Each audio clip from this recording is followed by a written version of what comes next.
Hi hello అండి అందరికీ. ఇవాళ మన రెసిపీ వచ్చేసి టమాటో పులావ్ అండి. చాలా సింపుల్గా ప్రాసెస్ చూపిస్తానండి. లంచ్ బాక్స్ రెసిపీ అండి. ఈజీగా పిల్లలకి లంచ్ బాక్స్లో పెట్టేసేయండి. ఓకే అండి, ప్రాసెస్ చూసేయండి. టమాటో పులావ్ కోసం కావాల్సిన ఇంగ్రీడియంట్ చూపిస్తానండి. చూడండి, టమాటో ప్యూరీ అండి, హోల్ గరం మసాలా, టమాటో ముక్కలు, పచ్చిమిర్చి, ఆనియన్, కాజు, మిల్ మేకరు, 1 టేబుల్ స్పూన్ అల్లం వెల్లుల్లి పేస్ట్ అండి, తగినంత సాల్టు, ఒక పావు teaspoon garam masala, 1 tablespoon ధనియాల పౌడర్, 1 టేబుల్ స్పూన్ కారము, చిటికెడు పసుపు, కరివేపాకు, కొత్తిమీర అండి.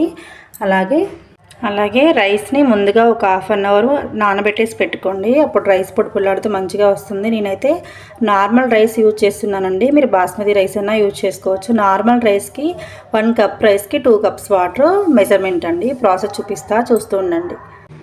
ప్యాన్ పెట్టేసుకున్నానండి. 1 tablespoon oil, 1 tablespoon ghee వేసుకున్నానండి. ఏ రైస్ ఐటమ్స్ కన్నా ఆయిల్ కానీ గీ కానీ తక్కువగా యూజ్ చేస్తే మనకు రైస్ అనేది తినడానికి బాగుంటుంది. అలాగే పొడిపొల్లాడుతూ వస్తుంది. ఆయిల్ హీట్ అయిందండి. హోల్ గరం మసాలా స్పైసెస్ వేసుకొని 1 నిమిషం ఫ్రై అయ్యాక అలాగే కాజు కూడా వేసేసుకోండి. కొంచెం కాజు బ్రౌన్ కలర్ వచ్చే వరకు ఫ్రై చేసుకోండి. కాజు మనకి చక్కగా ఫ్రై అయిపోయాయి కదండి. ఇప్పుడు మిర్చి, ఆనియన్స్, కరివేపాకు వేసి 1 నిమిషం పాటు ఫ్రై చేసుకుందాం. ఆనియన్స్ చక్కగా ఫ్రై అయిపోయాయి కదండి. ఇప్పుడు 1 టీ స్పూన్ పసుపు, అలాగే అల్లం వెల్లుల్లి పేస్ట్, ఇంకా టమాటో పీసెస్ వేసి టమాటా ముగ్గే వరకు సిమ్లో పెట్టి కుక్ చేసుకోండి. టమాటాలు కొంచెం కుక్ అయ్యాయి కదండి. ఈ టైంలో టమాటా ప్యూరీ అనేది యాడ్ చేద్దామండి. టమాటా ప్యూరీ యాడ్ చేసేసి ఇందులో వాటర్ అంతా పోయే వరకు కలిపేసుకొని మూత పెట్టేసేయండి.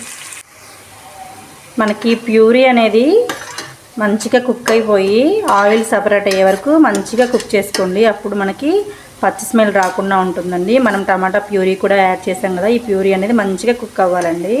అంతవరకు సిమ్లో పెట్టి చక్కగా కుక్ చేసుకోండి. ప్యూరీ అనేది ఆయిల్ సపరేట్ అయిపోయింది అంటే మంచిగా కుక్ అయిందని అర్థం అండి.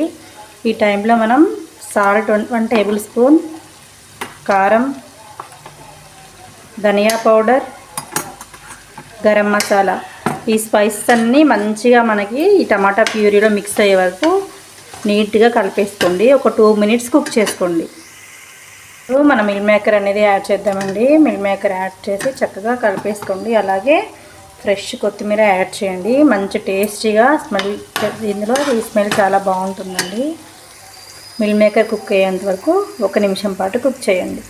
మేకర్ కూడా ఈ టమాటా ప్యూరీలో మంచిగా కుక్ అయ్యేయండి. ఈ టైంలో వాటర్ యాడ్ చేయండి. రైస్ యాడ్ చేయొద్దండి. వాటర్ యాడ్ చేసి వాటర్ మనకి మంచిగా బాయిల్ అయినప్పుడు రైస్ యాడ్ చేయండి. ఈ టైంలో ఒకసారి మీరు సాల్ట్ చెక్ చేసుకోండి. ఇప్పుడు సాల్ట్ చెక్ చేసుకుంటే మనకి రైస్ అనేది కరెక్ట్గా టేస్టీగా వస్తుంది. సరిపోతే కొంచెం సాల్ట్ని యాడ్ చేసుకోండి. నాకైతే ఇక్కడ కరెక్ట్గా సరిపోయిందండి. మనకి రైస్ మంచిగా సరిపోతుంది. ఇప్పుడు వాటర్లో చూసుకుంటే సాల్ట్, ఈ వాటర్ అనేది బాయిల్ అయిపోయి మనకి అప్పుడు బాయిల్ అయినప్పుడు మనం రైస్ యాడ్ చేద్దామండి. చూడండి, మనకి వాటర్ చక్కగా ఇలా బాయిల్ అవుతున్నప్పుడు రైస్ వేసుకోండి. చూడండి, ఇప్పుడు ఈ టైంలో చక్కగా రైస్ అనేది యాడ్ చేసుకోండి. రైస్ యాడ్ చేసి ఒకసారి మొత్తం ఇలా కలిపేసేయండి. కలిపేసి మూత పెట్టేసుకొని ఉడికించండి. మనకి టమాటో పులావ్ కుక్ అవుతుంది కదండి, దానికి కాంబినేషన్గా వెజిటేబుల్ రైతా కూడా ప్రిపేర్ చేశానండి. ఆ పులావ్కి రైతా కాంబినేషన్ ఎక్సలెంట్గా ఉంటుంది. మీరు కూడా ట్రై చేయండి. పులావ్ ఎలా వచ్చిందో చూద్దాం ఒకసారి. చూడండి, అసలు నేను నార్మల్ రైసే యూజ్ చేశాను, కానీ పొడి పొడిలాడుతూ చాలా టేస్టీగా వచ్చిందండి. మంచిగా కుక్ అయిపోయింది రైస్ అయితే. చూడండి, పొడి పొడిగా మంచిగా కుక్ అయిపోయిందండి. మనకి రైస్ స్టవ్ ఆఫ్ చేసాక ఒక 5 మినిట్స్ రెస్ట్ ఇచ్చేసేయండి. ఏమన్నా మాయిశ్చర్ ఉన్నా మంచిగా వెళ్ళిపోయి పొడి పొడిగా ఉంటుందండి. మిల్ మేకర్ కానీ అన్నీ మంచిగా కుక్ అయిపోయాయండి. ఓకే అండి, చూస్తున్నారు కదండి, మన టమాటా పులావ్ అయితే టేస్టీగా యమ్మీగా రెడీ అయిపోయిందండి. పొడి పొడిలాడుతూ సూపర్ టేస్టీగా వచ్చిందండి. దీనికి కాంబినేషన్గా నేను వెజిటేబుల్ రైతా ప్రిపేర్ చేశానండి. అలాగే ఆనియన్స్ అండ్ లెమన్ కూడా కట్ చేశానండి. చాలా టేస్టీగా ఉంటుంది దీని కాంబినేషన్ రైతాతోటి టమాటా పులావ్. ఓకే అండి, మన రెసిపీస్ మీ దాకా వస్తే సబ్స్క్రైబ్ చేసుకోండి. మీ ఫ్రెండ్స్ అండ్ ఫ్యామిలీకి షేర్ చేయండి. మన ఛానల్ని సపోర్ట్ చేయండి. థ్యాంక్ యూ ఫర్ వాచింగ్ అండి.